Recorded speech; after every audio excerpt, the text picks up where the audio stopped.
Welcome back to the Rich Life Diaries podcast. In today's episode, I'm going to talk about why most people fail at online business. So let's get into it. Welcome to Rich Life Diaries, the podcast where we talk real strategies for creating abundance, building a business you love, and designing a life that actually feels good. If you're done playing small and ready to create your dream life, you're in the right place. So I have been in the e-commerce space for 17 years and I've seen a lot during that time. So there's some common themes that I see and people that succeed. And I've also seen some common themes in people that don't succeed. And I'm going to share those with you today.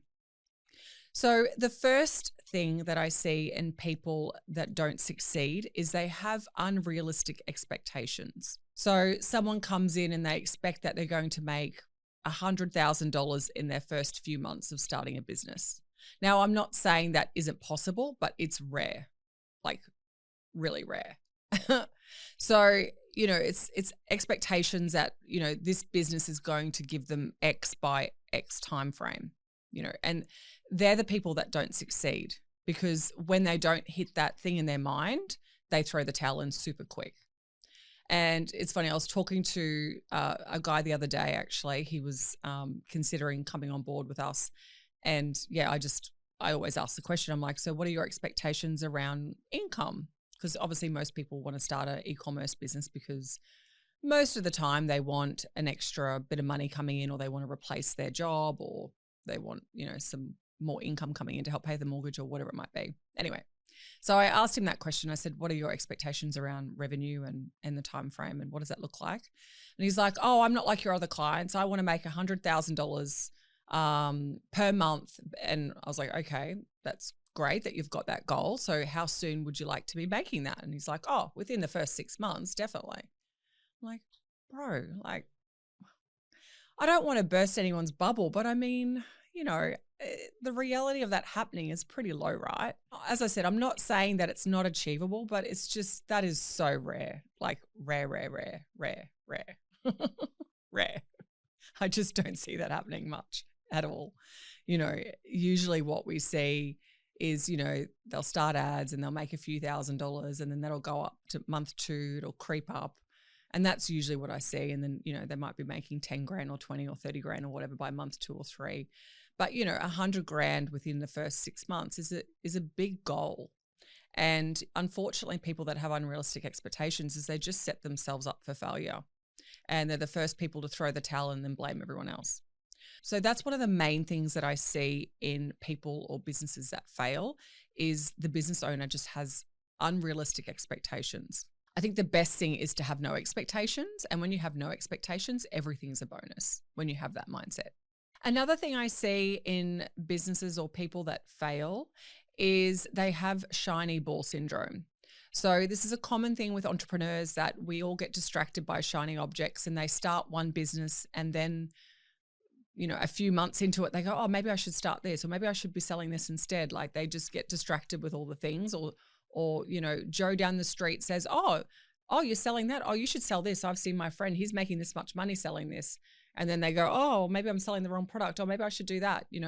No, stay 100% laser focused. Don't have shiny ball syndrome. Focus on the idea that you're doing and see it through to the end. So try not to get distracted with shiny ball syndrome or people telling you that something else might do better. Unless that person telling you that is somebody that has actually achieved that success themselves. Don't listen to people that have never achieved anything themselves. I see this all the time.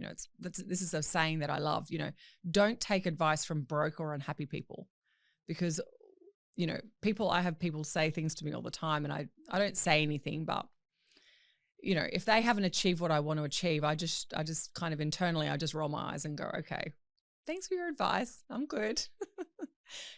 Don't take advice from people that haven't achieved what you want. With shiny ball syndrome, when you have that, unfortunately, what that creates is you're never really mastering the one concept, because you're just jumping over here and over there at, looking at other things and other opportunities out there. So you want to stick within the niche or the business model that you have chosen and just see that through and master that before you look at other, shiny balls, so to speak. Another thing that will set someone up for failure is choosing a niche or a product that hasn't had any research or there's no market demand for that product. Some people get scared when they go, oh, I was looking at doing this, but there's lots of competitors. It's like competitors aren't always a bad thing. It's a good sign because it's basically showing you that there's a demand for those products or that thing that you're wanting to sell. So, don't let competitors sway you and scare you off, and make sure that you do your research in the niche or the products that you're selling and make sure there's a big demand for those products. Ideally, like if you're located in Australia and you're using search tools like the Keyword Planner tool or whatever tool, SEM Rush or anything like that, you want that search volume to be over 20,000 a month. Ideally, 10,000, if it's a really niche idea and there's a huge demand for it and the results are sort of showing you less, that's usually okay. But as a rule of thumb, we sort of say, ideally you're looking for 20,000 or more people searching for that particular type of product each month.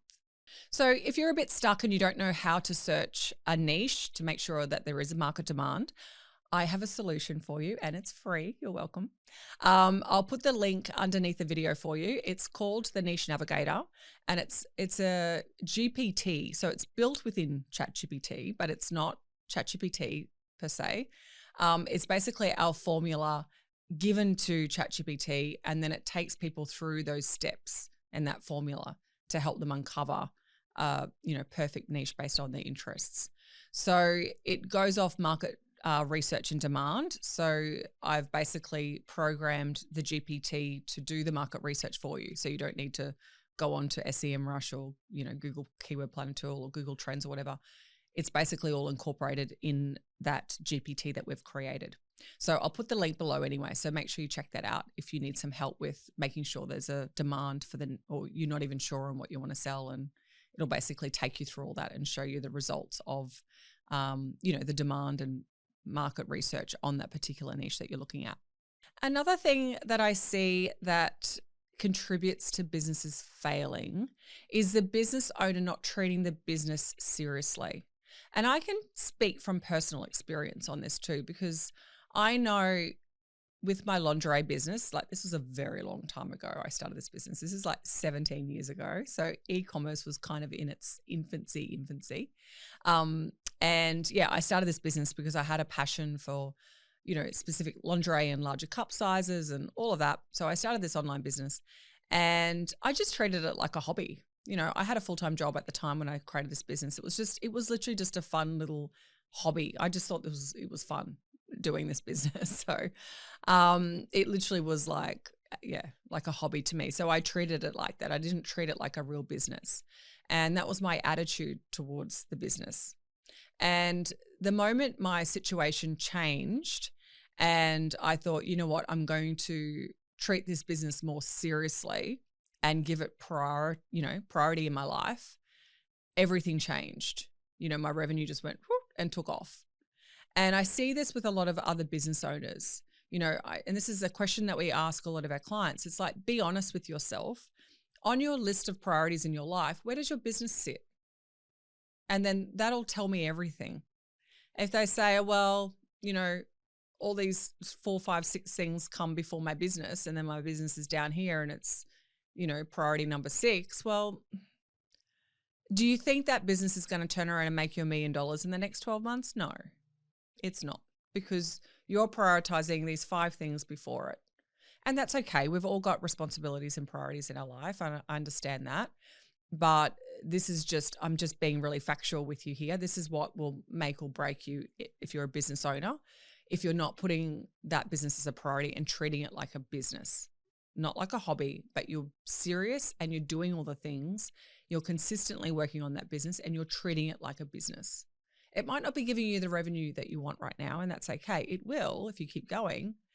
But if you don't treat it like a real business and you're just kind of doing it, I'll just get to that later. It's like, oh yeah, I'll do the washing. I'll, put a load of washing on. You're just treating it like another task in your life. It's not going to reward you what you want. So make sure you treat the business like a business and make it a priority in your life. Have you ever wanted to live life on your terms? You can have financial and time freedom with your own e-commerce store. My business, Clickstart Digital, helps people just like you set up an e-com store from scratch and launch it in 30 days. To find out more, visit us online, clickstartdigital.com.au. Another thing that contributes to people failing is their fear of marketing. I see this sometimes with some of our clients, to be honest. Like, they do all the things and they get the business all ready, and then right when it's about to turn the on button on the meta ads or whatever, they go, oh, and then they don't do anything. Because I think, it's a commitment, right? They've got to start spending money and they're nervous. They're like, and then all those fears start going into their head. What if this doesn't work? What if I'm going to waste all this money? What if, And so it just blocks them, and then they just stop still. And I see this sometimes with our clients. And then time passes, and then they just kind of lose interest and then forget about the business and then move on to something else. I do see this happening with some of our clients, to be honest. And yeah, this is a thing that, at the end of the day, any business, for it to be successful, you just need to have eyeballs on your business. That's it. If you have an online store, you are literally opening a shop up in the middle of the desert. Nobody's ever going to find you. You're just sitting out there in the desert, nothing around you, no one's driving by. You need to drive traffic to your store. And there's multiple different ways to do that. And if you're not doing that, you're not going to get the success that you're looking for. So make sure that you push through those fears. If you do have those fears of spending money on ads or marketing, push through those fears and, start out small. If you feel more comfortable doing that, that's fine. With advertising, we recommend at least spending $50 a day. If you spend under that, you don't really get results. So $50 a day on one platform, ideally, and then just start off, slow, and then see how that goes. And if you, after a few weeks, you can, scale that up and so on. But yeah, that's a big thing that we see a lot with people failing, is they stop at that point and don't push through and don't market the store, and then think, oh, well, that didn't work, but they never launched it. So yeah, that's a big one. Another thing that'll make a business fail is the business owner quits too soon. So there's like a meme that goes around. I've seen it several times over the years. It's like a picture of like a guy digging down for gold, and he's just about to hit the gold, and then he gives up. So the gold is right there, his shovel's right there, and he's like, no, and he gives up. I just love this meme because it's like, oh, this is human nature. Like, we go to a certain extent. It's like, oh, no, it's not working. I'm just going to give up now. And I've got a really good example of a client of mine. Her name's Nerida. She bought a furniture store from us a couple of years ago. And she did well. I think in her first 2 years, she made, I think it was just under 300,000 in revenue. But it took her a while. I'm not going to lie. Like, I don't know. We couldn't work it out. Like, maybe because her products are more high price point and, unique and that kind of thing. But in the first 6 months, she wasn't doing like what our normal clients do. She was only making a few $1,000s each month for the first maybe 4 or 5 months. And to be honest, most people would have thrown in the towel by then. That's what I've seen. They go, oh, this isn't working. No, this isn't working. Blame someone else. Chuck the towel in. I'm done, whatever. But not Nerida. She pushed through. And then I think it was month 5. Yeah, she just had all these orders come in. And she made, I think that was her first, $37,000 month. And then it just went off from there. But imagine if she threw the towel in. It's like that picture that I said, that guy digging down for gold and just about to hit it and threw it. That's most people, not Nerida though. So this is something I see a lot. If you just need to, business is tough. It's not for the faint-hearted. There's ups and downs, and sometimes you do feel like you're just digging, and you're not hitting that gold. It's like, how far do I have to keep digging, But keep going because it's there. Like Nerida kept going. She didn't throw the towel in. So that's definitely a big thing that I see in people that fail, is they just throw the towel in too soon. Another thing I see in people that fail is mindset. So I know I talk a lot about mindset on this podcast, and there's a reason for it, because your mindset is everything. What you think about, you bring about. If you're thinking negatively about things, you're going to generate negative things in your life. If you think positively about things, you'll generate positive results in your life. I know it sounds like simple and it sounds like woo-woo, but it's true. I see it in my own life. I see it in all my, millionaire friends' lives. It's their mindset. It's how they think. They're not negative people. They don't sit there and bitch and moan about everything and talk about, lack of. They talk about, the things that they do have. They're grateful and they have gratitude for the things that they have in their life. And they're, all of those things, there's clues in all of this. I've written a book on how to manifest and how to, get a positive mindset, the No BS Guide to Creating a Dream Life. You can get it on Amazon if that helps. But yeah, do the work on your mindset because your mindset is so powerful. It's your brain. It's the computer that controls you. And if you're putting negative thoughts into that computer, you're going to get negative outputs. If you put positive thoughts in there, you're going to get positive outputs. So just change the way that you think, do the work because honestly, it'll have a huge impact on your success in your business. Okay, so to recap on the things that make people fail in business. So number 1 is unrealistic expectations. Number 2 is shiny ball syndrome. Number 3 is not having a clear niche and doing the market research on that niche. Number 4 is prioritizing your business. Number 5 is having a fear of marketing and then therefore not doing any marketing. Number 6 is quitting too soon.